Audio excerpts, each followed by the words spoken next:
So here's a great drill for the transition part of the swing. You're going to need a slam ball. 5K would be perfect. A football, you know, as long as it'll bounce up, and then 5 golf balls. So we can work on speed using the lighter balls, speed training in the transition, and then we can work on more strength training using the slam ball. First up, we're going to go with the football. I've shown this before in a few videos. So all we're trying to do is get to the top of the swing, and then from there really throwing that ball down just opposite your trail foot there. We need it to bounce straight back up. Notice how that bounced away from me, which is not good. So we want it to come straight back up like that. That's really giving me the feeling of really accelerating the hands, arms and club down quickly, which is what we need to do first in the transition. A lot of you are really getting stuck trying to turn your body first in the transition. So it kind of gets your arms left behind too much. You're either coming over the top or getting stuck on the inside. So I do 5 reps, throwing it down. Throw it down hard as well. You know, you really want to get that ball bouncing back up above your head. That would be a good checkpoint. Once you've done your 5 reps, go to the ball, get that same feeling. So backstage to the target, throwing the ball down, put it into the ball. And then rip it. Next off, we go with the slam ball.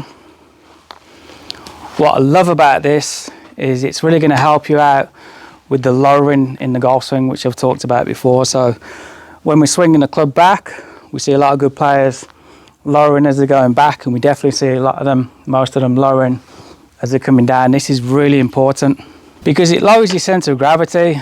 So when you swing the club really fast, if you haven't lowered your center of gravity, you're going to lose balance. So like if I'm swinging really quickly, staying really tall, then the faster I go, the more I'm going to fall forward. So we're going to see with the best players as they come down, they're lowering like this.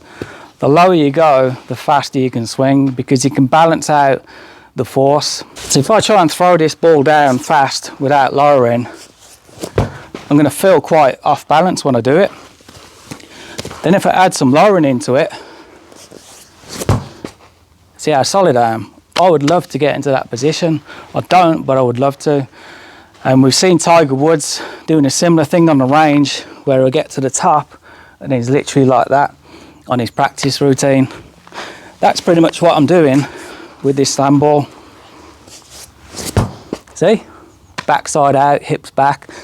That gives me loads of space here to get the hands, arms and club back underneath my chest, under my body center, and square the club with lots of compression. So that's what we're trying to look out for with the heavy ball, just trying to maintain that balance as you throw it down. And again, just go to the ball, hit a couple of shots of that feeling. Really felt like I was lowering, probably didn't do it enough there. I did feel like I did it.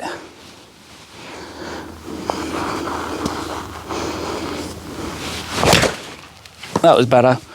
It's a completely different compression when you do it properly. That's why it's great to use a heavier ball sometimes. Okay, final one is with the golf ball. I've seen Pete Cowen doing this one.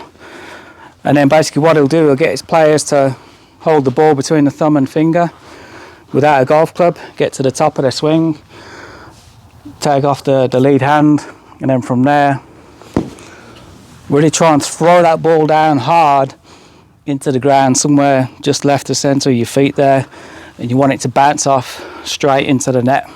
If it's bouncing off sideways, you're not doing it properly. So do that 5 times. Really throw the ball down hard.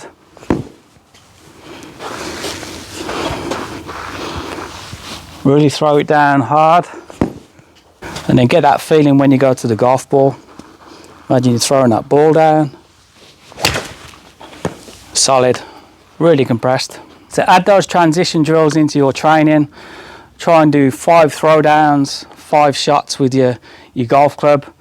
You know, pick up a GForce Swing Trainer because this is really going to help you out with timing that whole movement on the way down. You know, the super flexible shaft just gets everything in sync. It'll tell you if you're not doing it right. you'll feel it in the shaft, flex it around too much, or you'll just strike it very poorly. So it's a great tool to use.